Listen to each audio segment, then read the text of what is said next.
Welcome to my YouTube channel. हमारे YouTube channel में आप सभी भाइयों का स्वागत है। अभी एएलपी की वैकेंसी आई हुई है और एएलपी के रिगार्डिंग आप सभी व्यूअर और विद्यार्थी हमसे बार बार प्रश्न करते हैं, सर हम कैसे तैयारी करें, कैसे सिलेक्शन होगा, कौन सा बोर्ड चूज करें, कितना पढ़ना पड़ेगा, किस किताब से पढ़ना पड़ेगा। ये सारी बात आप हमसे पूछते रहते हैं। तो इन सब सारे बातों तो जानकारी के लिए हम अपने साथ दो रेल भाइयों तो यानी कि दो रेल कर्मचारियों तो अपने साथ बैठाए हैं और हम अपना मंतव्य देते हुए इनका मंतव्य हम पूछेंगे। तो सबसे पहले हम इन लोगों से परिचय करवाना चाहेंगे आप लोगों का। तो सबसे पहले आप हमारे दर्शक को थोड़ा सा परिचय दीजिए। मैं मेरा नाम अजय कुमार महतो है। मैं रेलवे में 2016 में टेक्नीशियन 3 पोस्ट पे मैकेनिकल से ज्वाइन किया हूँ। अभी मैं टेक्नीशियन 1 मैकेनिकल पोस्ट पे देखिए, कार्यरत हूँ। इन्होंने 2016 में रेलवे से ज्वाइन किए हैं, तो ये अपना अनुभव शेयर करेंगे आपके बीच में। जोन के लिए कौन सा जोन भरना चाहिए, इनके पास बहुत बड़ा अनुभव है कि किस तरह के जोन। वहीं हमारे साथ हमारे एक मित्र, आप अपना परिचय दीजिएगा हमारे दर्शक को। मेरा नाम मनीष राज है और हम भारतीय रेलवे में टेक्नीशियन 3 के पद पर अभी वर्तमान में कार्यरत हूँ। चलिए, तो इनका नाम अजय और इनका नाम मनीष। आप समझ जाए। तो हम एक चीज पूछना चाहेंगे। सबसे पहला क्वेश्चन जो होता है कि कौन सा जोन भरे और कब फॉर्म भरना चाहिए, इस बात को लेके हम मनीष से जानना चाहेंगे। देखिए, आप कोई भी जोन भर सकते हैं, सभी जोन अच्छे हैं। सभी में हाँ, ये हो सकता है थोड़ा बहुत सीट का ऊपर नीचे रहता है, तो तैयारी आपको ही करना है। कितना तैयारी करेंगे उसके अनुसार आप कोई भी जोन भर सकते हैं। उसमें ये नहीं है कि आप रांची जोन ही भरिए या पटना जोन ही भरिए, इसमें कोई दिक्कत नहीं है। आपको जहाँ अच्छा लगे वहाँ भर सकते हैं। अच्छा, हमारे व्यूवर तो ये बात की रहता है कि हम पटना जोन भर देंगे तो तरफ ज़्यादा चला जाएगा, रांची जोन भर देंगे तो तरफ ज़्यादा चला जाएगा, गोरखपुर भर देंगे तो ज़्यादा चला जाएगा। तो जो नॉर्मल विद्यार्थी है उसको कौन सा जोन में जाना चाहिए, सेफ जोन रहता है। देखिए, सेफ जोन तो अभी कह पाना मुश्किल है, क्योंकि इसलिए कि ये एग्ज़ाम सेंटर अभी दूर। पहले क्या होता था कि एग्ज़ाम सेंटर आपको दूर दूर दे दिया जाता था, तो स्टूडेंट क्या करता था, जो ब्रिलियंट स्टूडेंट होता था वो नज़दीक अपना जो है सो ईसीआर पटना, आरआरबी रांची ये सब भरता था, जिससे कि मतलब नज़दीक में ही उसका सेंटर मिले और ज़्यादा ज़्यादा दूर देने की ज़रूरत ना पड़े। लेकिन आज का अभी जो एग्ज़ाम ले रहा है रेलवे, वो क्या कर रहा है कि अगर आपने चेन्नई बोर्ड भी भरा है, मुंबई बोर्ड भी भरा है, आपने कहीं भी भरा है, तो उसका एग्ज़ाम सेंटर जो है सो आपको वो घर के आसपास ही नज़दीक ही देगा। आप अपना डिस्ट्रिक्ट में भी दे सकता है, आप अपना राजधानी में भी दे सकता है। इस तरह का ये दिया जाता है। तो ये कह पाना मुश्किल है कि मतलब जो है सो कौन सा जोन में चूज करना ठीक रहेगा। चलिए, इन्होंने बताया अभी जो है जोन चूज करना बहुत कठिन काम है, क्योंकि पहले होता था लोग जो है चेन्नई भर देते थे, चेन्नई परीक्षा देने जाना होता था। जब इस चीज को हटाते सेंट्रलाइज वैकेंसी किया गया, तो चेन्नई वाले विद्यार्थी बोर्ड वाले पटना में परीक्षा दे सकते हैं, अपने घर के निकट, मतलब रांची में दे सकते हैं या फिर आप इलाहाबाद में दे सकते हैं, मतलब निकटवर्ती जो है दे दिया जाएगा। मतलब तो यहाँ पर जो विद्यार्थी साउथ में जाना चाहते हैं उनका भी परीक्षा यहीं होगी। ये क्वेश्चन हम इंक्लूड नहीं किए थे, लेकिन इनका भी आपका आंसर मिल गया है ये क्वेश्चन कि कहीं भी भरिए, आपका परीक्षा आपके निकटवर्ती जगह पर होगा। ठीक है, आपके सेंटर चॉइस मान लिया जाएगा या फिर आप मतलब होम डिस्ट्रिक्ट देखते उस हिसाब से सेंटर अरेंजमेंट कर देता है रेलवे। तो हम अपने तरफ से जोन पर एक बात कहेंगे कि जब भी जोन डिसाइड करना हो तो वहाँ नंबर ऑफ सीट तो देखना चाहिए। क्या बिल्कुल। नंबर ऑफ सीट कितना है और वहाँ पर पहुँचने वाले कितने विद्यार्थी हैं। तो जब ये फॉर्म भराया जाता है तो जो न्यूज़ चैनल वाले इस चीज़ को उठाते देते हैं, जैसे हमारे पास आंकड़ा पहुँचेगा तो हम देंगे। तो अगर आप चाहते हैं कि जोन तो कौन सा जोन भरे, तो ये चीज़ हम 10 दिन बाद अपने यूट्यूब चैनल पर डालेंगे, सेफ जोन कौन होगा। अभी उसके नहीं, अगर आप देखना चाहते हैं तो 10 दिन तक इंतज़ार करें, यानी कि फॉर्म लास्ट डेट से 10 दिन पहले हम इस चीज़ को हम खुलासा करेंगे। दूसरी बात, हमारे व्यूअर पूछते हैं कि अगर हम भर तो दिए फॉर्म, तो इसमें किताब कौन कौन से पढ़ने पड़ेंगे। तो हम जानेंगे मनीष से कि साइंस में क्या पढ़ना चाहिए बच्चे को। देखिए, साइंस में जो भी पढ़िए, एनसीईआरटी बुक जो भी आप 10th तक पढ़े हैं, 11th 12th में पढ़े हैं, उसी सबसे पूछता है, कोई बाहर से पूछता नहीं है।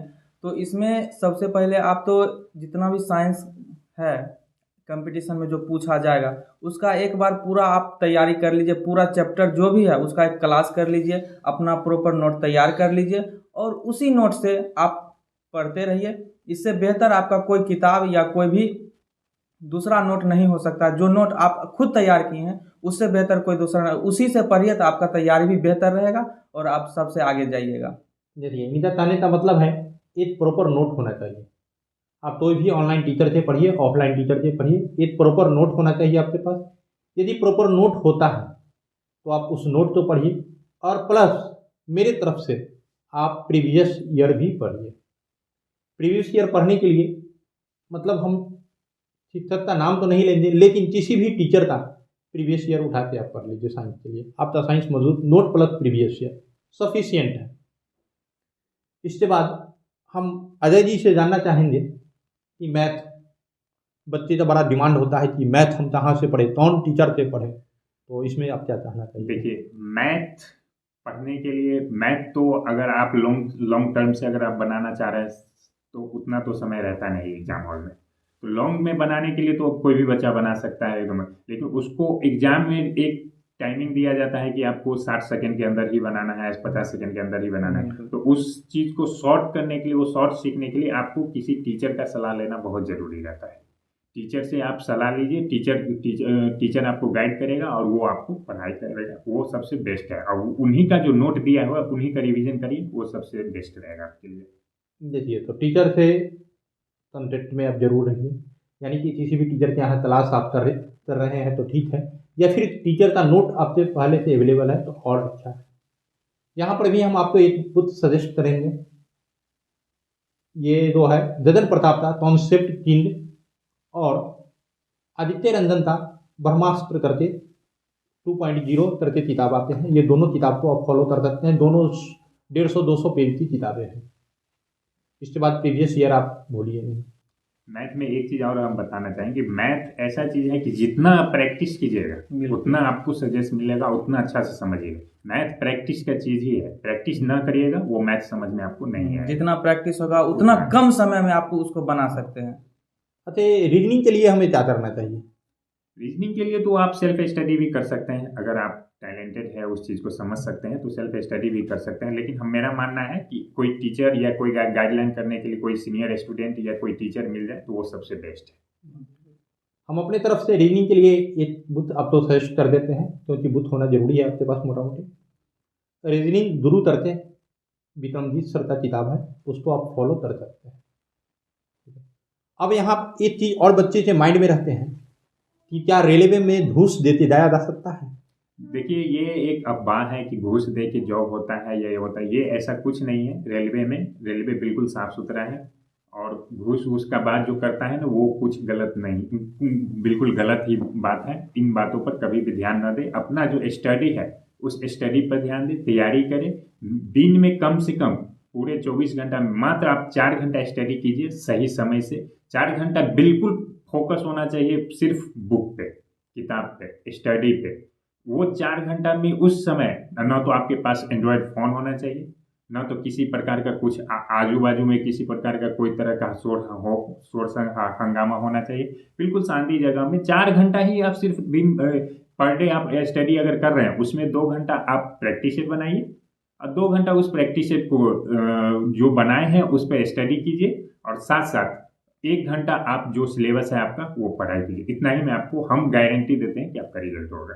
देखिए, बहुत बड़ी बात बताएं आप तो अजय जी कि वैसे विद्यार्थी के लिए ये बहुत लाभप्रद होगा जिन विद्यार्थी को टाइम नहीं मिलता है, जिनकी आर्थिक स्थिति सही नहीं है, घर में जो है कोई कमाने वाला नहीं है तो बाहर जाके पढ़ रहे हैं, उन विद्यार्थियों के लिए इनका जो है बात बहुत ही कारगर साबित हो रहा है। 4 घंटा आप दिल से पढ़िए, मोबाइल सब हटाते, आपका रिजल्ट होगा। ये मैं भी अपनी तरफ से कह रहा हूँ। आप लोगों को। उसमें भी जो चैप्टर आपका, जो सिलेबस, जो मैथ, रीजनिंग, साइंस में जो भी चीज़ आपका कमज़ोर है उस पर थोड़ा सा ज़्यादा टाइम दे करके फोकस करें तो और आप बेहतर हो सकते हैं। देखिए, हम इस चीज़ पर दोनों आदमी तो हम तहन दें कि हमारा ये चैनल है, मतलब ये टेलीग्राम चैनल, इनमें हम इनको एडमिन बना देंगे।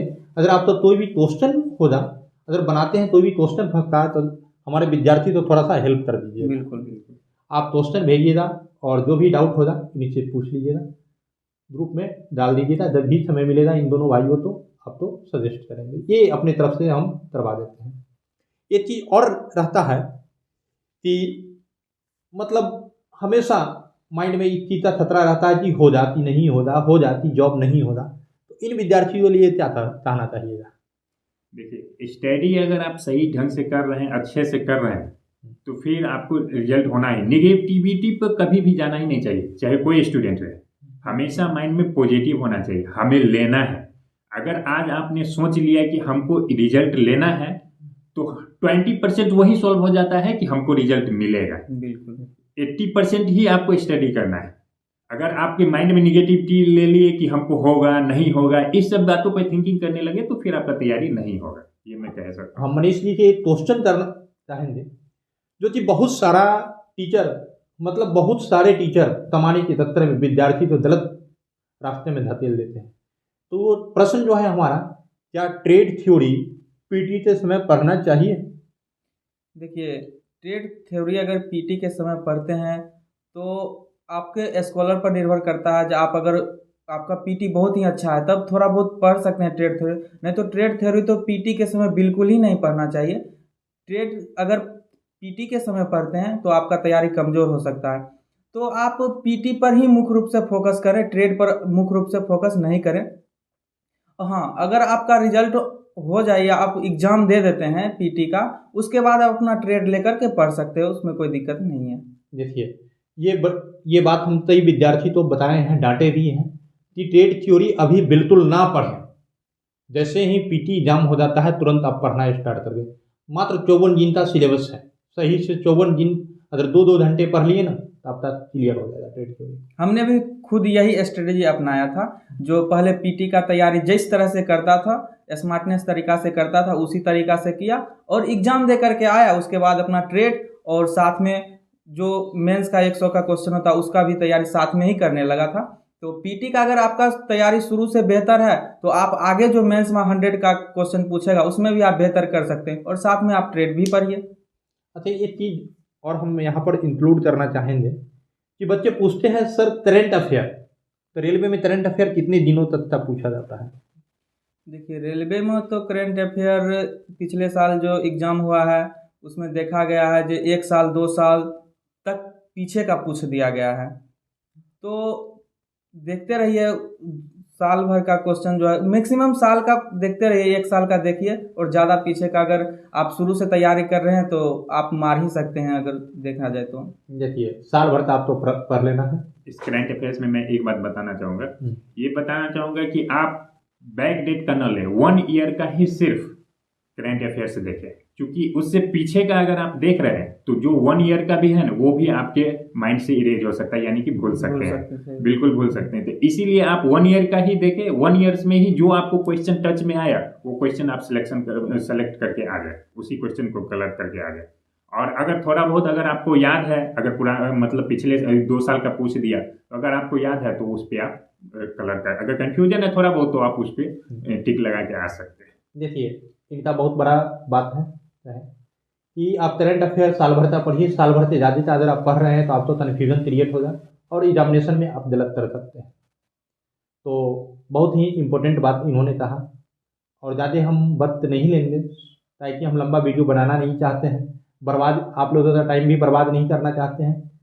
तो अगर आपका कोई प्रश्न है तो हमारे कमेंट बॉक्स में डाल दीजिए, फिर दोनों भाइयों तो हम इनवाइट करेंगे तो आपका प्रश्नों का आंसर हम दे पाएंगे। अगर ये वीडियो अच्छा लगा तो अपने दोस्तों के साथ ज़रूर शेयर करें ताकि उनको लाभ मिल सके। अपने छोटे भाई हैं बहन हैं उनके साथ ज़रूर इसको शेयर करें। ये वीडियो हर एक को अच्छा ही लगेगा, इसलिए कि हमने स्टडी के बारे में बात किया और स्टडी में हमें जहाँ तक पता है कि हर फैमिली से 1 नहीं, 4 नहीं, 5 नहीं, 10 भी लड़का या लड़की हो सकता है जो तैयारी करता होगा, और उनके लिए बहुत महत्वपूर्ण वीडियो है। अच्छा, एक चीज़ और हम जाते जाते पूछ रहे हैं कि एएलपी, क्या एएलपी में सीट भरने की संभावना है? देखा जाए तो जिस तरह से अभी ट्विटर आंदोलन चल रहा है, या फिर ट्विटर आंदोलन के बाद हो सकता है रोड प्रोटेस्ट होगा, तो कहना तो मुश्किल है, लेकिन अगर इतना आंदोलन होने के बाद अगर सरकार सुनती है तो हो सकता है बढ़ भी सकता है।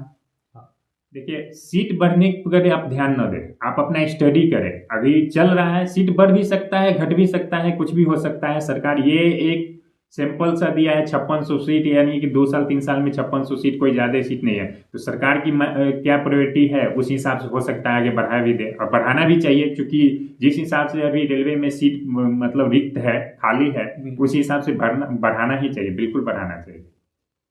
चलिए, तो यहीं पर हम अपने वीडियो तो समाप्त करते हैं। आपका कोई भी क्वेश्चन हो कमेंट बॉक्स में डाल दीजिए। धन्यवाद। Thank you.